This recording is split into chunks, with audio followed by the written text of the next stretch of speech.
So hello guys and welcome back to the channel. Today I'm going to show you how to cancel an order on Fiverr. So the first thing you should do is go to fiverr.com. After that, log into your account that you have that order that you want to cancel. And on here you can see Fiverr, then you can see a search bar, upgrade to pro, notifications, then messages, lists, and you can see this section orders. Click on that.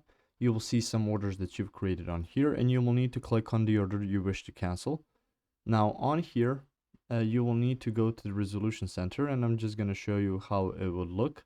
If you go to help and support, you can search by category, your Fiverr account, payments, and so on. So you can see trust and safety. And if you go to order management, it's going to take you to this page and you can see cancellations and something more about that. You can see different types of cancellations. You can see for admins and so on.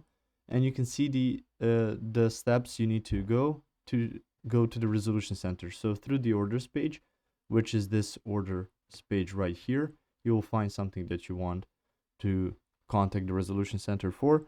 After that, go to contact us, and you can see cancellations and you can see tips to decrease cancellations. So once you go to the resolution center, they're gonna ask you if you need some more help. You agree to that help, and then you will have that order canceled, and it's gonna pop up in your managing orders in your canceled tab. So that's about it. If you found this information helpful or useful, you can like the video. You can also share the video. You can subscribe to the channel and click the notification bell to get notified about new videos on Fiverr or some other topics you might find interesting as well. Thank you very much for watching this video, and as always, I will see you guys in the next one. Goodbye.